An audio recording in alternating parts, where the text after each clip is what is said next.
Yesterday, I had lunch with a dear friend. We spoke of many subjects that weren't political in nature, but couldn't help from stepping into politics towards the end. How could we not? In response to naming a few of the current outrages, I gave a flippant reply. At what point are we going to stop this? My friend pushed back with two big and scary questions. Two questions that are felt so deeply by so many of us. Questions that can feel insurmountable. How can we stop it? Who can stop it? These questions are where inaction so often begins. The problem is too big, too far beyond us, too complex. We can't stop it. We don't have the power. This is when we put our heads down and go back to living our lives. This is where we drop the subject and continue through our normal patterns. We focus on self-preservation.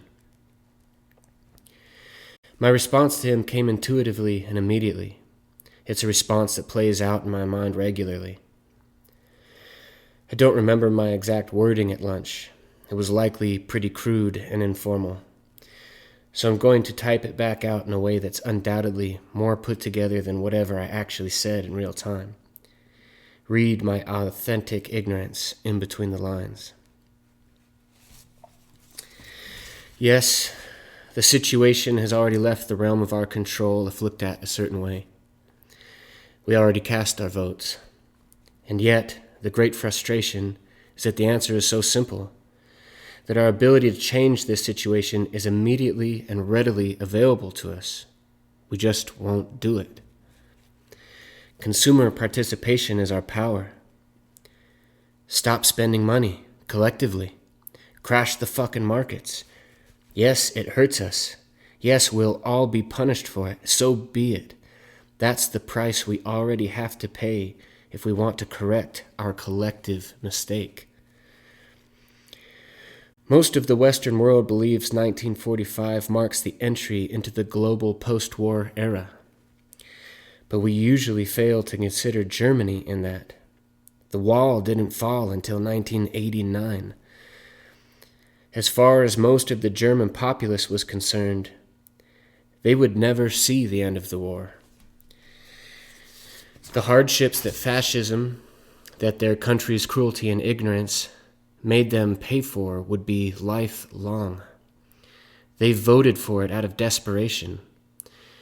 They gave in to a charismatic leader that was willing to absolve them of the accountability for their country's despair by assigning them an enemy and assuring them that they were indeed the master race that was done wrong.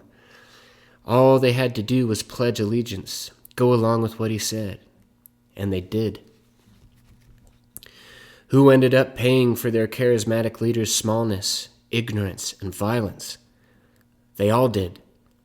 Everyone paid for it. The world paid for it.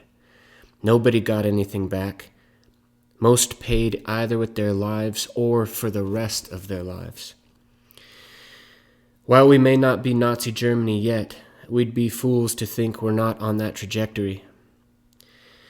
We have an unaccountable federal police force and unmarked cars entering people's homes and snatching people off the street, executing citizen opposition. We have a president who claimed himself to be a dictator on live TV. We're carrying out international snatch and grabs, coercing and threatening allies with military force. At what point do we fight back? At what point are we willing to take some personal punishment in our private lives to stop funding these assholes? At what point does what is happening in our country become more significant than our stock portfolios, especially if this trajectory almost guarantees that we're going to lose them in the end anyway? Here's the reality of where we are. We've already got a fucking beating coming to us. We earned it. We, as a nation, voted for it. Let's take our punishment while we still have the ability to knock these hateful buffoons and evildoers out. We have major elections coming up this year. If the stock market starts dropping now, The real influencers, the true powers, not the people with makeup and microphones, will get rattled. They'll pull their support. They don't give a shit about talking heads or political icons. They care about their money, about their silent power.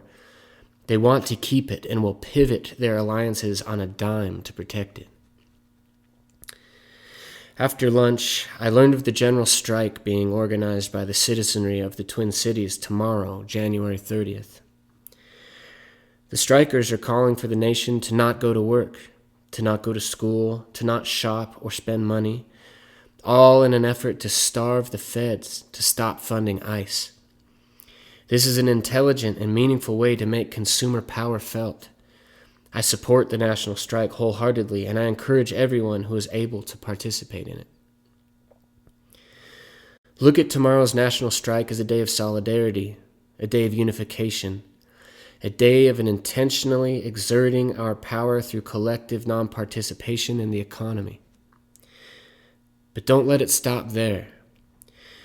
Don't make up for it all on Saturday. Don't view this as only a single day. As I said earlier, we are already complicit in a situation that we will pay for, one way or the other. Look at this as only the kickoff of a unified and disciplined resistance. Every day doesn't need to be a strike. We don't need to starve ourselves and lose our jobs. But we can all learn to go without everything that we've been used to having. If we, as the greater consumer collective, cut our spending even by 10 to 20% this year, it would be ground-shaking. And you can bet your asses that the true players, the owners, the silent people with real power will not stand for it. The current political regime will topple as soon as the stocks start to fall meaningfully. Let's steel ourselves to take some punishment. Brace your psychologies for a drop in your net worth, for the stock market to turn red. Let's pay what we owe now by withholding our funds and participation from a system that is no longer representing us. The I want to win the fight, but I'm not willing to get hit attitude is not acceptable. The power of spending, of consumer participation, is our real power. It is a power that is immediately felt. This action doesn't need to trickle through local or state politics. It doesn't have to be voted on in the House of Representatives or the Senate. It doesn't have to be heard in the Supreme Court. We, the people, are the world's consumers. We feed the hands that profit from our labor and our dollars. If we disrupt the economy, you can bet we will be heard in the coming midterm elections. We know what to do. The plan of action is simple. Look at your spending and shopping habits and commit to a percentage decrease in your spending and/or commit to intentionally redistributing your consumer dollars in meaningful and proactive ways rather than giving them to the major economic powers. Be disciplined in making cuts, in learning to reroute or withhold your dollars. Learn to want less. Learn to tolerate numbers getting smaller and turning red. It's easy. It's empowering. The only question is, will we do it?